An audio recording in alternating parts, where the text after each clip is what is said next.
कहानी वाला छोरा। चोर और राजा। किसी जमाने में एक चोर था। वह बड़ा ही चतुर था।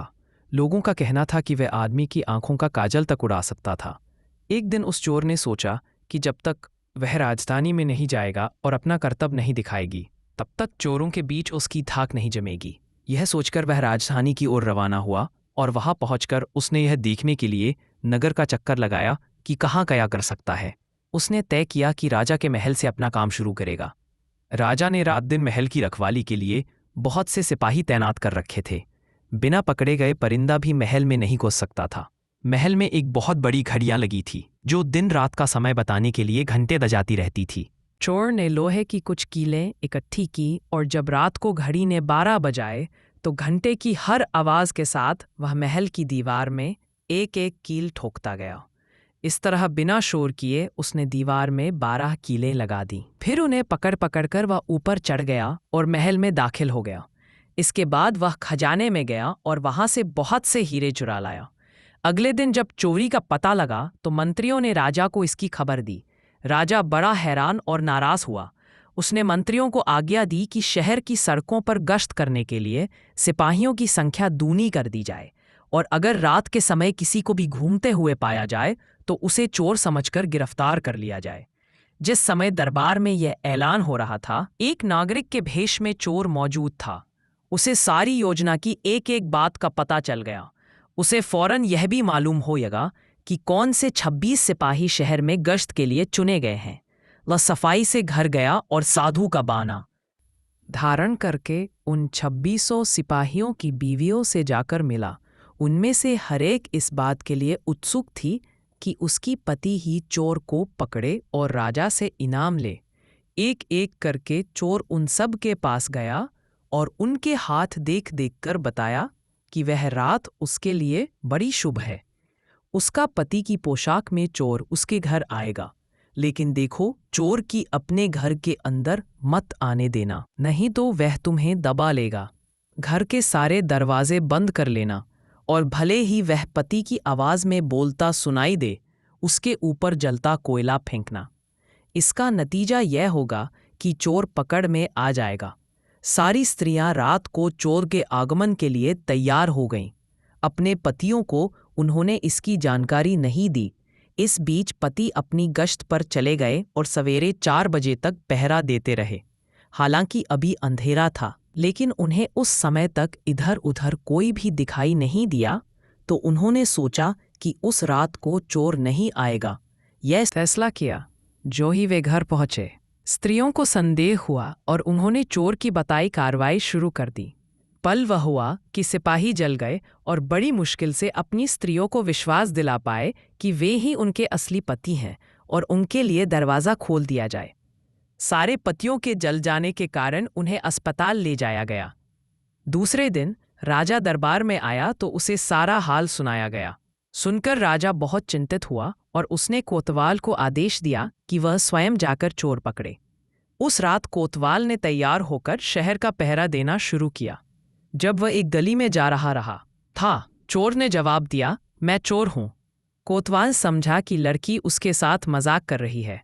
उसने कहा, मजाक छाड़ो और अगर तुम चोर हो तो मेरे साथ आओ, मैं तुम्हें काट में डाल दूंगा। चोर बाला, ठीक है, इससे मेरा क्या बिगड़ेगा। और वह कोतवाल के साथ काट डालने की जगह पर पहुंचा। वहां जाकर चोर ने कहा, कोतवाल साहब, इस काट को आप इस्तेमाल कैसे किया करते हैं, मेहरबानी करके मुझे समझा दीजिए। कोतवाल ने कहा, तुम्हारा क्या भरोसा, मैं तुम्हें बताऊं और तुम भाग जाऊं तो? चोर बाला, आपके बिना कहे मैंने अपने को आपके हवाले कर दिया है, मैं भाग क्यों जाऊंगा। कोतवाल उसे यह दिखाने के लिए राजी हो गया कि काट कैसे डाला जाता है। ज्यों ही उसने अपने हाथ पैर उसमें डाले कि चोर ने झट चाबी घुमाकर काट का ताला बंद कर दिया और कोतवाल को राम राम करके चल दिया। जाड़े की रात थी। दिन निकलते निकलते कोतवाल मारे सर्दी के अधमरा हो गया। सवेरे जब सिपाही बाहर आने लगे तो उन्होंने देखा कि कोतवाल काट में फंसे पड़े हैं। उन्होंने उनको उसमें से निकाला और अस्पताल ले गए। अगले दिन जब दरबार लगा तो राजा को रात का सारा किस्सा सुनाया गया।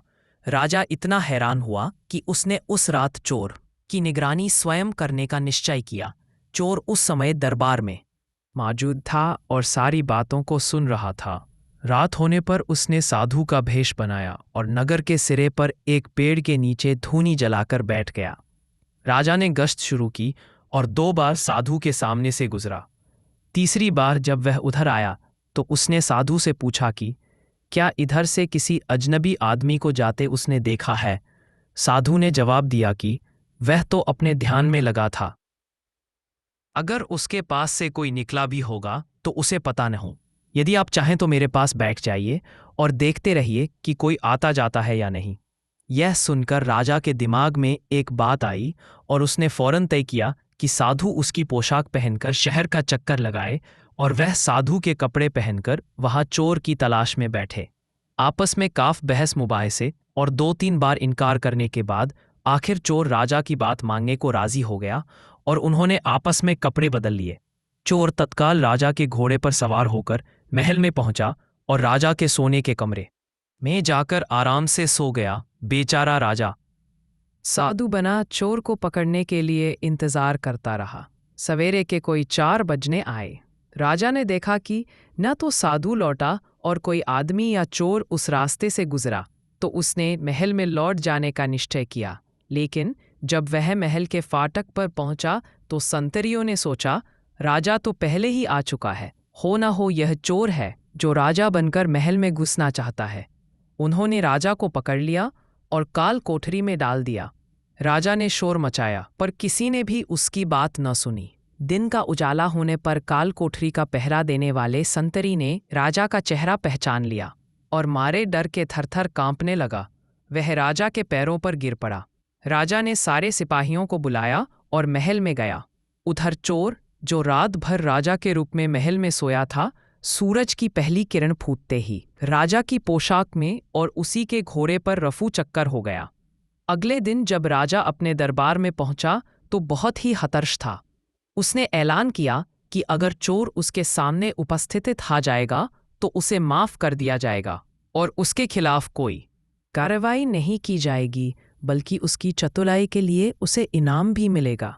चोर वहां मौजूद था ही फौरन राजा के सामने आ गया और बोला, महाराज, मैं ही वह अपराधी हूं। इसके सबूत में उसने राजा के महल से जो कुछ चुराया था वह सब सामने रख दिया, साथ ही राजा की पोशाक और उसका घोड़ा भी। राजा ने उसे गांव इनाम में दिए और वादा कराया कि वह आगे चोरी करना छोड़ देगा। इसके बाद से चोर खूब आनंद से रहने लगा। Like and subscribe.